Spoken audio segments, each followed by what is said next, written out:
Now student, I will explain about that C part, that is importance of chemistry की chemistry की क्या importance होती है. Okay, so that importance of chemistry in agriculture, in various product production and other uses. So chemistry जो है basically अपना जो कहाँ कहाँ रोल प्ले करती है in agriculture में, जो होती है खेती बाड़ी एंड वेरियस प्रोडक्ट प्रोडक्शन में. इसके अलावा कुछ उसके अदर यूजेस भी होते हैं. So one by one I will explain about it. Okay, so first is here that agriculture में बेसिकली फर्टिलाइज़र्स को बनाने के लिए एंड पेस्टिसाइड्स को बनाने के लिए हम एक तरह से केमिस्ट्री वर्क जो है ज़्यादा प्रेफर करते हैं. लेबोरेटरी वर्क किया जाता है जिससे इनका प्रोडक्शन किया जाता है, इनको बनाया जाता है. ठीक है. A substance to improve the. अब फर्टिलाइजर्स क्या हैं? First is fertilisers. Fertiliser are substance to improve the fertility and supply nutrients essential for growth. ठीक है. फर्टिलाइजर्स क्या होते हैं? ये सब्सटेंस हैं जो कि क्या करते हैं, प्लांट्स को न्यूट्रिएंट प्रोवाइड करते हैं. इसके अलावा जो है फर्टिलिटी को भी इंक्रीज करते हैं प्लांट की. ठीक है, जब ये सॉइल में मिक्सअप होते हैं और जिससे क्या है प्लांट की ग्रोथ के लिए वो बहुत हेल्पफुल रहते हैं. ठीक है. सो एग्जांपल्स जो हैं फर्टिलाइजर्स के वो हैं अमोनियम नाइट्रेट. ठीक है, बहुत अधिक मात्रा में यूज़ किया जाता है ये, used as a fertiliser. Urea, that source of nitrogen है ये. Phosphatic fertiliser, superphosphate, and about 90% of the fertiliser are in the solid form. जो 90% जो जितने फर्टिलाइजर्स होते हैं वो सॉलिड फॉर्म में होते हैं. ठीक है. And liquid fertilizer comprise that aqueous solution of ammonium and ammonium nitrate. ये क्या है? एक one of the example of that liquid fertilizers. Okay. Now next is pesticide. अब pesticide को बनाने के लिए भी एक तरह से एक क्या है, केमिकल है. तो दैट मीन ये इसमें किस तरह का वर्क होता है? ठीक है, लैब वर्क किया जाता है. तो this is one of the importance of chemistry here also. ठीक है, तो यहाँ पर भी केमिस्ट्री का एक रोल प्ले हो रहा है. तो chemical added to soil to kill the pest. अब क्या है, इसका पेस्टिसाइड्स क्या होते हैं, जो कई बार क्या होता है सॉइल में जब प्लांट ग्रो करता है तो उस वक्त क्या है, कुछ ऐसे पेस्ट होते हैं. ठीक है, वो क्या कर देते हैं, प्लांट को ईट करना स्टार्ट कर देते हैं और इससे क्या होती है, क्रॉप जो है स्पॉइल हो जाना स्टार्ट हो जाती है. ठीक है, तो उनको किल करने के लिए बेसिकली पेस्टिसाइड का यूज़ किया जाता है. और ये बेसिकली क्या होते हैं, केमिकल्स होते हैं. They include herbicides, insecticides and termiticides. So इस तरह से किस तरह के जो पेस्ट है जिनको किल किया जाता है, जैसे हर्बिसाइड्स होते हैं, इंसेक्टिसाइड्स या टर्माइटिसाइड्स होते हैं, इनको किल किया जाता है with the help of that pesticides. They protect the plants from weeds, fungi and insect. ये जो है प्लांट को प्रोटेक्ट करते हैं किससे, वीड्स. जो कई बार जो प्लांट के साथ कुछ और घास उगाती है उससे भी प्रोटेक्ट करते हैं. ठीक है, एंड फंगाई, कुछ फंगस जब ग्रो कर जाती है प्लांट के ऊपर तो उससे भी उनको प्रोटेक्ट करते हैं. इसके अलावा कुछ इंसेक्ट होते हैं जो प्लांट्स के लिए हार्मफुल हैं तो उससे भी प्रोटेक्ट करता है कौन, pesticides. About 30% of crop are destroy by the agriculture pest. क्योंकि पेस्टिसाइड्स का इसलिए यूज़ किया जाता है क्योंकि एग्रीकल्चर में जो क्रॉप जैसे हम प्रोडक्शन करते हैं तो उस वक्त जो क्रॉप है कई बार उनके ऊपर जो पेस्ट है वो ग्रो कर जाते हैं वहाँ पर. ठीक है, तो वो एक तरह से उसको क्रॉप को डिस्ट्रॉय कर जाते हैं. तो इसीलिए पेस्टिसाइड्स का यूज़ किया जाता है. हर्बिसाइड्स क्या है, किल और inhibit the growth of unwanted plants.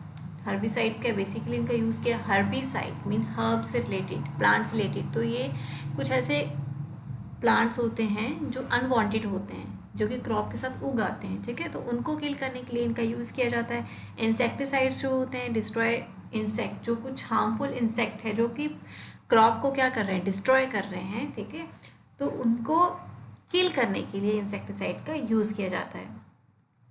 Pesticides में come in contact with other living organisms disturb the balance of ecosystem. अब पेस्टिसाइड क्या है, एक तरह अगर हम इनका एक तरह से बहुत एक्सेस यूज़ करते हैं तो ये हार्मफुल भी होते हैं हमारी इकोसिस्टम के लिए. Right, so this is about agriculture. Now next is product. अब प्रोडक्ट की प्रोडक्शन के लिए भी केमिस्ट्री अपना रोल प्ले करती है. जैसे फॉर फूड ठीक है। फूड अब जो बनाया जाता है तो हमें प्लांट से तो मिल रहा है, लेकिन उसको क्या है, एक तरह से उसमें कुछ केमिकल रिएक्शंस होती हैं जिसके बाद हमें कुछ ऐसे प्रोडक्ट है जो मिलते हैं, like refined oil, butter, cheese etcetera obtain through the chemical reactions. ठीक है, इनके साथ कुछ प्रोसेस किया जाता है। ठीक है, तो after this we get this, हमें फिर उसके बाद ये मिलता है। Then construction, that mortar, cement, glass, extra various chemical compounds. ठीक है, ये जो भी प्रोडक्ट्स हैं किससे बनते हैं, कुछ केमिकल रिएक्शंस होती हैं। ठीक है, केमिकल कंपाउंड्स के साथ, तो फिर उसके कारण जो एट लास्ट जो हमें प्रोडक्ट मिलता है, ठीक है, लाइक सीमेंट, ग्लास, तो ये क्या है, कौन यहाँ पे रोल प्ले कर रहा है, chemistry. Okay, clothing natural fibre such as silk are made through the chemical reaction. अब कुछ ऐसी केमिकल रिएक्शन की जाती है जिससे हमें नेचुरल फाइबर भी एज अ सिल्क हमें मिलता है। ठीक है, house hold like cooking gas which is liquefied petroleum gas or LPG, food preservatives, specific utensils, electronic items are involve use of chemistry। ठीक है, ये सब जो चीज़ें हैं ये भी एक तरह से किसके ऊपर बेस हैं, केमिस्ट्री बेस हैं, क्योंकि कुछ रिएक्शंस की जाती हैं जिसके कारण फिर हमें ये प्रोडक्ट्स मिलते हैं। ठीक है, डेली यूज़ में paint, dyes, perfume, paper, ink etcetera involve in chemical reaction. ये सभी जितने भी प्रोडक्ट्स हैं हमें कैसे मिलते हैं, दैट इन्वॉल्व होते हैं किसके साथ, ये केमिकल रिएक्शन, और इसमें भी कौन एक तरह से अपना रोल प्ले कर रहा है, chemistry. And next is industrial, that metal alloys, mixture of metal which find the application of the innumerable machines, metallic structure like automers involve chemistry। और ये सब जो metals alloys हैं ये भी, इसमें भी क्या इन्वॉल्व हो रही है, केमिस्ट्री। इंडस्ट्रियल जो भी प्रोडक्ट्स में मिलते हैं, ठीक है, मशीन्स हैं, तो इसमें भी अपनी केमिस्ट्री जो अपना रोल प्ले करती है। Then petroleum like petrol, kerosene, diesel, oil products obtain from the petroleum. ये सब कहाँ से मिलते हैं, पेट्रोलियम से मिलते हैं, तो इनके साथ भी इनको रिफाइन किया जाता है। ठीक है, तो ये पॉसिबल कैसे है, due to that chemistry only. Okay, now next is general uses. General uses क्या है, for food chemistry, cosmetic chemistry, clothing chemistry, that chemical as a medicine, chemicals in industries are discussed later in the chapter। ठीक है, तो ये सब जो है कुछ ऐसे जनरल यूज़ हैं कि जैसे फूड है तो हमें जो फूड मिल रहा है तो उसमें भी केमिस्ट्री इन्वॉल्व हो रही है, कॉस्मेटिक एंड केमिस्ट्री। तो कॉस्मेटिक के भी जो चीज़ें हैं, ठीक है, लाइक क्रीम, लोशन, ठीक है, परफ्यूम जो भी हैं, ये भी क्या है, कॉस्मेटिक प्रोडक्ट्स हैं, तो इसमें भी एक केमिस्ट्री अपना रोल प्ले करती है। क्लोथिंग जो कपड़े आप पहनते हैं, ठीक है, अब जब हम इसको क्या है फैक्ट्रीज़ में ले जाते हैं तो वहाँ पे कुछ केमिकल, उनके कलर्स जैसे कलरफुल क्लोथ्स होते हैं, तो ये कैसे पॉसिबल है, due to chemistry only. Okay, medicine में भी और इंडस्ट्री कुछ जो मशीन्स होती हैं उनका जो बनाया जाता है उनमें भी एक तरह से अब केमिस्ट्री जो है अपना रोल प्ले करती है, right. Now student, I will explain about the D part, development of chemistry, a historical perspective. कि हिस्टोरिकल पर्सपेक्टिव के बेस पे हम इसमें जानेंगे कि केमिस्ट्री की डेवलपमेंट कैसी हुई। हिस्टोरिकल बैकग्राउंड अगर हम चेक करें, so here alchemist a historical study. Alchemist basically कौन होते हैं, व people who were predecessor to the modern chemist. जिन लोगों को अब हम कहते हैं केमिस्ट, जो बेसिकली केमिस्ट्री बेस्ड जो भी वर्क करते हैं, ठीक है, केमिस्ट, तो जो पुराने समय में उनको क्या कहा जाता था, alchemist. Okay, so after this here that Alchemy word जो होता था वो बेसिकली ओल्ड वर्ड है, और जो किसके लिए यूज़ किया जाता था, केमिस्ट्री के लिए। एंड अल्केमिस्ट जो वर्ड था वो यूज़ किया जाता था केमिस्ट के लिए, right. Now here one scientist, that alchemist, that is Nicolas Flamel. ठीक है, एक साइंटिस्ट थे अराउंड द 14th सेंचुरी, ठीक है, अराउंड 14th सेंचुरी में। तो उन्होंने क्या क्लेम किया था, to transform the metal into gold. उन्होंने ये क्लेम किया था कि उन्होंने एक तरह से मेटल को किस में कन्वर्ट कर दिया था, गोल्ड में। Okay, so this is about alchemist, right. Now next is here philosopher stone. Philosopher stone basically एक क्या है, स्टोन से आपको पता लग रहा है पत्थर, दैट इज़ हिंदी में इसको बोलते हैं पारस पत्थर, ठीक है। तो पुराने समय में एक पारस पत्थर या फिलोसोफर स्टोन होता था, ठीक है, जिसको बेसिकली ये पर्सपेक्टिव माना जाता था कि जैसे ही ये किसी मेटल को के साथ अगर टच में आता था वो कन्वर्ट हो जाती थी गोल्ड में, ठीक है। So in Europe the creation of philosopher stone was vastly connected with all transformation project. तो ये यूरोप में इसकी क्रिएशन हुई जैसे फिलोसोफर स्टोन की, तो जो कि वास्टली कनेक्ट हुआ जो ट्रांसफॉर्मेशन जो प्रोजेक्ट है उससे रिलेटेड, ठीक है। सो आफ्टर दिस ये एक तरह से क्या था, लेजेंडरी सब्सटेंस था जो कैपेबल होता था इन एक्सपेंसिव मेटल्स लाइक लेड और mercury into gold and silver. जैसे मैंने आपको ऑलरेडी बताया कि एक तरह से ये कैपेबल होता था, ये फिलोसोफर स्टोन जो पारस पत्थर होता था क्या कर देता था, ये मेटल, ठीक है, जो इन एक्सपेंसिव हैं जैसे जो लेड और मर्करी है उनको वो एक एक्सपेंसिव मेटल्स में कन्वर्ट कर देता, that is gold and silver. Okay, now from the middle age of the 17th century so called philosopher stone, जो मिडिल एज थी 17th सेंचुरी की उसे क्या कहा जाता था, philosopher stone. And whole the purity alchemist were the successfully to certain extent in the development process which help later chemists to extract metals and develop path breaking avenues in chemistry, ठीक है।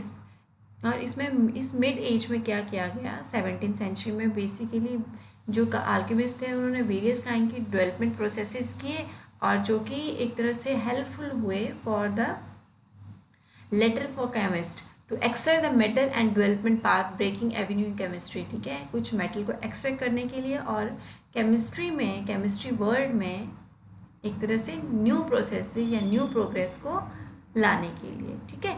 Then after toward the end of the 17th century the scientific process involve the modern chemistry start paving path. Alchemies today is considered as a pseudoscience and chemistry regain its rightful position as a serious scientific study। और जो end of the 17th century में क्या हुआ, इसे as a modern chemistry का नाम दिया गया, ठीक है। और जिसके बाद वेरियस काइंड की जो भी एक तरह से रिसर्च हुई जो कि एक साइंटिफिक फील्ड में बहुत जिसने इम्पॉर्टेंट रोल प्ले किया, right. So this is about that philosopher stone.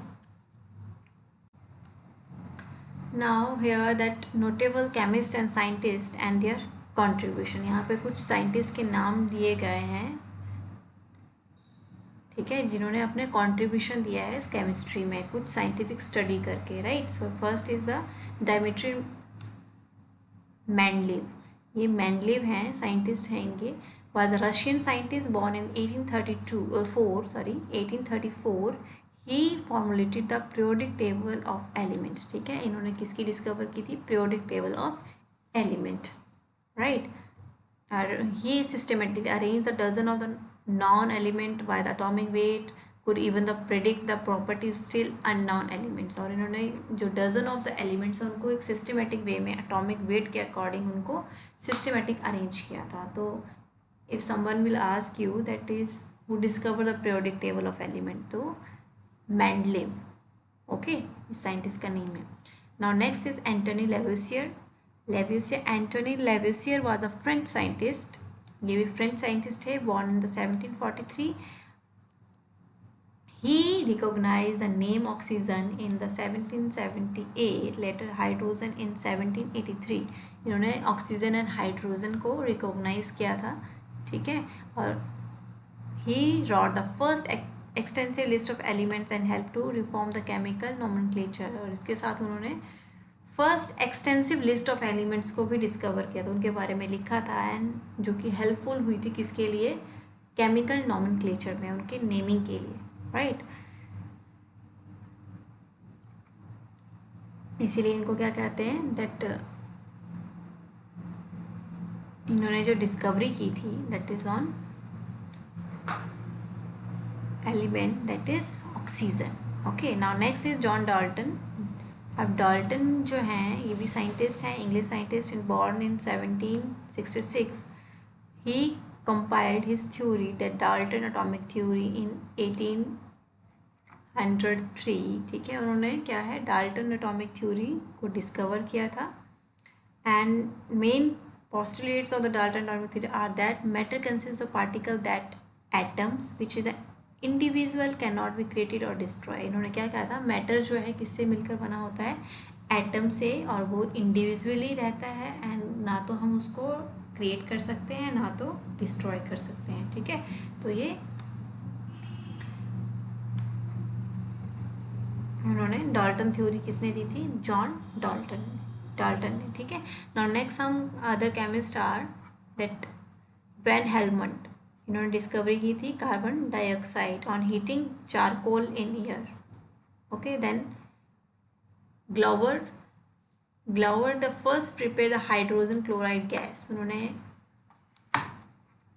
किस गैस की प्रिपरेशन की थी first time, that hydrogen chloride gas for the sodium chloride concentrated sulphuric acid, later nitric acid, from the potassium nitrate concentrated sulphuric acid. आपको सिर्फ generally याद रखना है कि इन्होंने किस की डिस्कवरी की थी, that is hydrogen chloride gas. Okay, now Joseph Priestley first prepare the sulphuric dioxide gas. इन्होंने सबसे पहले किस जो गैस को एक तरह प्रिपेयर किया था उसका क्या नाम था, sulphur dioxide gas. So this is about some scientist that make some contribution in chemistry. Okay, then after next is that F topic, and the name of the topic is that is food and chemistry, food preservative and food processing.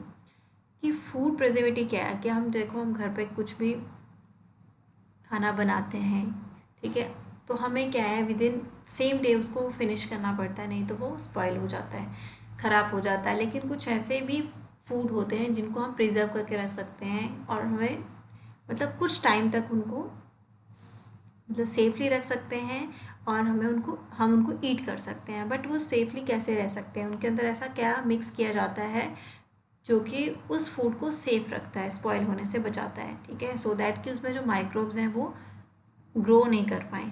तो food को safe रखने के लिए उसमें जो substance और chemical जो mix किया जाता है दैट उसको हम क्या कहते हैं, food preservatives. Okay, are the substance और केमिकल एडेड टू फूड और beverages to prevent decomposition of the bacteria और microbes, reduce risk of food borne infection and preserve nutritional quality of food. ठीक है, तो फूड प्रिजर्वेटिव को इसलिए add किया जाता है सो दैट कि वो जो फूड आइटम है वो ख़राब ना हो, उसके ऊपर डिकम्पोजिशन ना हो उस फूड का बाय बैक्टीरिया या माइक्रोब्स, और एक जो ये रिड्यूस भी करता है risk of food born infections जो भी होती हैं, सो दैट कि हम जब उस फूड को ईट करें हमें कोई इन्फेक्शन ना हो.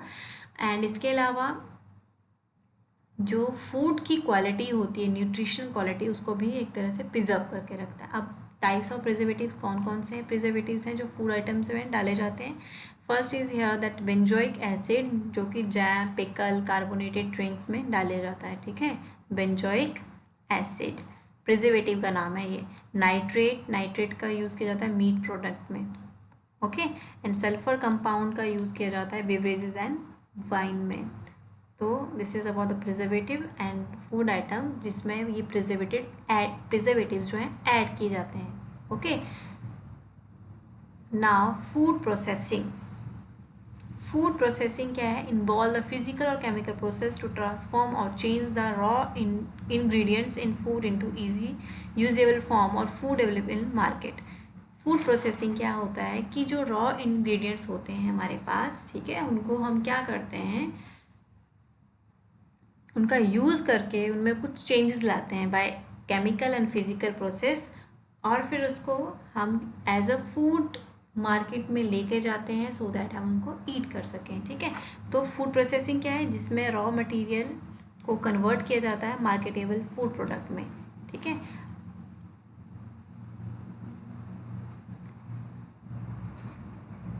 सो फूड प्रोसेसिंग प्रोसेसेस क्या होता है, इसमें क्या प्रोसेस किया जाता है, कौन कौन से होते हैं, like mincing, cooking, pickling, preservative addition, canning, packaging. So ये जो है फूड प्रोसेसिंग के कुछ प्रोसेस हैं. ठीक है, food processing industry includes like sugar industry में fish processing, meat packaging, tinned vegetable snacks. तो यहाँ पे क्या है, फूड को प्रोसेस किया जाता है, उसके इंग्रेडिएंट से उनको मार्केट में लाया जाता है, उनको मतलब एक तरह से पैक किया जाता है सो दैट हम उनको फिर ईट कर सकें। Okay, so this is about that food preservatives and food processing. Okay.